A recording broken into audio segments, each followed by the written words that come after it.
ദൈവത്തിൻ്റെ അതിപരിശുദ്ധമായ നാമം വാഴ്ത്തപ്പെടുമാറാകട്ടെ. അനുഗ്രഹിക്കപ്പെട്ട ഈ പ്രഭാതത്തിനായി നമുക്ക് നന്ദി അർപ്പിക്കാം. ഇന്നത്തെ വായന ഭാഗം സങ്കീർത്തനങ്ങൾ 79 മുതൽ 81 വരെ. ഇന്നത്തെ ചിന്തയ്ക്കായി 1 രാജാക്കന്മാർ 22 അധ്യായം 11 വാക്യം. സിദക്കിയാവ് തനിക്ക് ഇരുമ്പുകൊണ്ട് കൊമ്പുണ്ടാക്കി.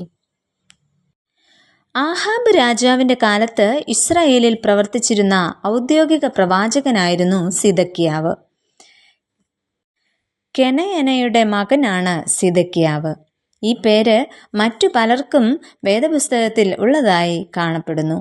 യഹൂദ രാജാവായ യഹോശാഫാത്തും ഇസ്രായേൽ രാജാവായ ആഹാബും ഗിലെയാദിലെ രാമോത്ത് എന്ന പട്ടണം പിടിച്ചടക്കുവാനായി ശ്രമിക്കുന്നു.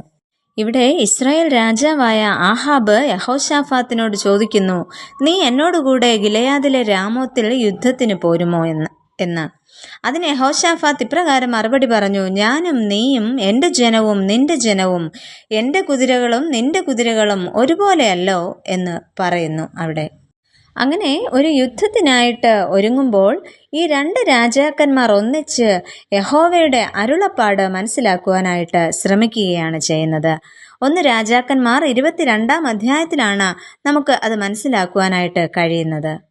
അങ്ങനെ ഇസ്രായേൽ രാജാവ് ഏകദേശം 400 പ്രവാചകന്മാരെ കൂട്ടിവരുത്തി അവരോട് ചോദിക്കുന്നുണ്ട്, ഞാൻ ഗിലെയാദിലെ രാമോത്തിലേക്ക് യുദ്ധത്തിന് പോകയോ പോകാതിരിക്കയോ എന്തു വേണ്ടു എന്ന് ചോദിക്കുന്നു.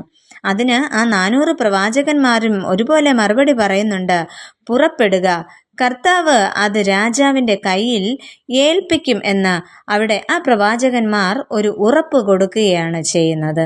ആ ഒരു ഉറപ്പ് ലഭിച്ചതിന് ശേഷം യഹോശാഫാത്ത് രാജാവ് ഇപ്രകാരം പറയുന്നു, നാം അരുളപ്പാട് ചോദിക്കേണ്ടതിന് യഹോവയുടെ പ്രവാചകനായിട്ട് ഇനി ആരും ഇല്ലയോ എന്ന് അവിടെ ചോദിക്കുന്നു.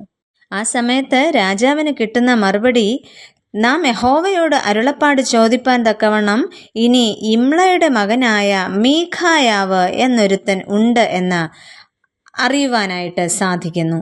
ഉടൻ തന്നെ ആ പ്രവാചകനെ വരുത്തുവാനായിട്ട് ആവശ്യപ്പെടുന്നു.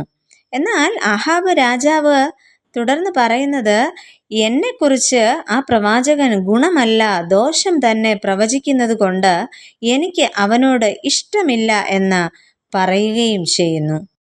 എന്നാൽ സിദക്കിയാവ് എന്ന പ്രവാചകൻ ഈ യുദ്ധത്തെക്കുറിച്ച് പ്രവചിച്ചത് ഇപ്രകാരമായിരുന്നു, ഗിലെയാദിലെ രാമോത്ത് തിരികെ പിടിക്കുവാൻ ആക്രമണത്തിന് പുറപ്പെടുന്നത് ദൈവഹിതമാണെന്നും വിജയം സുനിശ്ചിതമാണെന്നും ആയിരുന്നു സിദക്കിയാവ് എന്ന പ്രവാചകൻ പ്രവചിക്കുന്നത്. എന്നാൽ അതേ സമയത്താണ് മീഖായാവ് പ്രവചിക്കുന്നത്. അത് സിദക്കിയാവ് പ്രവചിക്കുന്നതിനേക്കാൾ നേരെ മറിച്ചായിരുന്നു സംഭവിച്ചത്. രാജാവ് യുദ്ധത്തിൽ തോൽക്കുകയും ഒട്ടേറെ ഇസ്രായേലിലെ പടയാളികൾ കൊല്ലപ്പെടുകയും ചെയ്യുമെന്ന് യഹോവയുടെ നാമത്തിൽ മീഖായാവ് ഇവിടെ പ്രവചിക്കുന്നു. ഈ സമയം സിദക്കിയ പ്രവാചകൻ തനിക്ക് ഇരുമ്പുകൊണ്ട് ഒരു കൊമ്പുണ്ടാക്കിക്കൊണ്ട് ഇരിക്കുകയായിരുന്നു. ആ അവസരത്തിൽ മീഖായാവിൻ്റെ പ്രവചനം കേൾക്കുകയും അത് കേട്ട് കോപം മൂത്ത സിദക്കിയാവ് മീഖായാവിൻ്റെ ചെകിട്ടത്ത് അടിച്ചു എന്നും തിരുവചനത്തിൽ കാണുവാനായിട്ട് സാധിക്കുന്നു. എന്നാൽ ഈ സംഭവത്തിൻ്റെ അവസാനം എന്തായിരുന്നു? ആ യുദ്ധത്തിൽ ആഹാബ് രാജാവ് കൊല്ലപ്പെടുന്നു. അങ്ങനെ ആഹാബിനെ കുറിച്ച് ദൈവം കൽപ്പിച്ചത് അതിലൂടെ നിറവേറുകയും ചെയ്യുന്നു. പ്രിയമുള്ളവരെ, അനുഭവങ്ങളും സാഹചര്യങ്ങളും മാറിയാലും ദൈവപ്രവൃത്തി വെളിപ്പെട്ടു വരും എന്നതിന് തർക്കമില്ല. അതിനാൽ ദൈവ ആശ്രയത്തിൽ ദൈവത്തോടൊപ്പം നമുക്കും മുന്നേറാം. നമുക്ക് പ്രാർത്ഥിക്കാം. പ്രിയ കർത്താവേ, അങ്ങേക്ക് ഞങ്ങളെക്കുറിച്ചുള്ള പദ്ധതികൾ വെളിവാക്കി തരണമേ. ആമേൻ.